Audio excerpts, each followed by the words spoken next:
আসসালামু আলাইকুম। মিরাজ হোসেন গাজী সকলকে স্বাগত জানাচ্ছি প্রবাস তথ্য কেন্দ্র আপডেটে। আর যারা নতুন যুক্ত হয়েছেন, পরবর্তী যে কোনো আপডেট স্বয়ংক্রিয়ভাবে পেতে প্রবাস তথ্য কেন্দ্র ইউটিউব চ্যানেলটি সাবস্ক্রাইব করে বেল আইকনটি প্রেস করতে পারেন। প্রবাস তথ্য কেন্দ্র ফেসবুক পেজে লাইক দিয়ে বা ফলো করে আপনারা যুক্ত থাকতে পারেন। মালয়েশিয়া প্রবাসীদের একটি গুরুত্বপূর্ণ খবর, এই ধরনের ঘটনা ঘটে কিন্তু সেটির প্রতিকারের জন্য লিখিতভাবে কোনো দফতরে বা কোনো সংস্থার কাছে অভিযোগ জানানোর উদাহরণ খুব কম। শুধু মালয়েশিয়ার ক্ষেত্রে না, সৌদি আরব, কাতার, কুয়েত, যে কোনো দেশে আমাদের প্রবাসী কর্মী বন্ধুরা আছেন। বিদেশে যাওয়ার পর তারা যদি কাজ না পান, বেতন না পান, কোম্পানির অস্তিত্ব খুঁজে না পান, এরপরেও তারা আসলে অভিযোগ করতে চান না। কিন্তু অভিযোগ যদি করেন ওই দেশে, অর্থাৎ আপনি যেই দেশে আছেন অথবা বাংলাদেশে, দুই দেশের আইনেই কিন্তু ওই প্রতিষ্ঠান বা কোম্পানির বিরুদ্ধে কঠোর ব্যবস্থা নেওয়া হয়।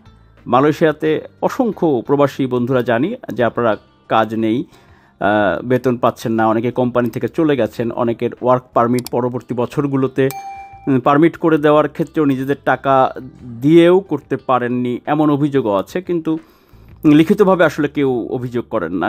তারপরেও উদাহরণ তো মাঝে মধ্যে দু একটি ঘটনা থাকে যেগুলো অভিযোগ করে, এবং সেটি নিয়ে কিন্তু শুধু ওই দেশে না, আন্তর্জাতিকভাবেও সেটির প্রভাব কিন্তু পড়ে।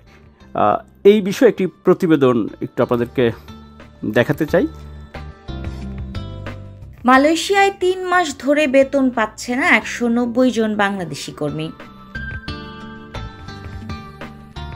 অভিযোগ উঠেছে মালয়েশিয়ায় একটি সিরামিক, ফার্মা ও স্পেশাল গ্লাভস মোল্ড প্রস্তুতকারী কারখানায় ১৯০ জন বাংলাদেশি কর্মী কাজ করে আসছিলেন। ৩ মাসের বেতন সহ গত ৫ মাস ধরে তাদের ওভারটাইমের পারিশ্রমিকও পরিশোধ করেনি কর্তৃপক্ষ।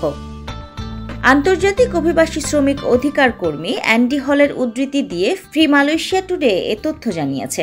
অ্যান্ডি হল বলেছেন, মালয়েশিয়ায় কাজের আশায় আসা এসব শ্রমিক নিয়োগের প্রক্রিয়ায় বিপুল পরিমাণ অর্থ ব্যয় করেছেন এবং এখন বেতন না পেয়ে ঋণের জালে পড়েছে কর্মীরা।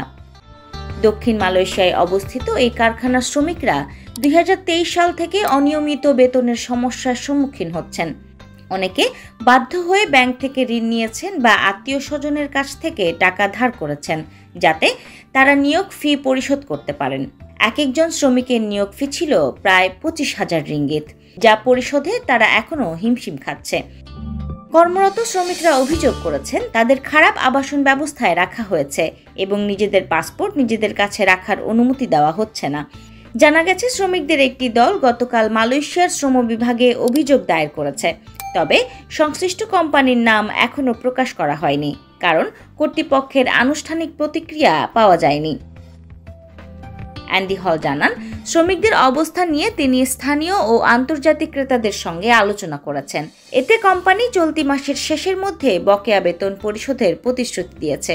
এদিকে অপর এক সংবাদে অ্যান্ডি হলের উদ্ধৃতি দিয়ে ফি মালয়েশিয়া টুডে জানিয়েছে, সম্প্রতি আলোচিত কুয়াগুচি কোম্পানির ২৫১ জন বাংলাদেশি কর্মীদের মধ্যে ১৮১ জন ডিসেম্বর থেকে ফেব্রুয়ারির মধ্যে নতুন চাকরি পেয়েছে।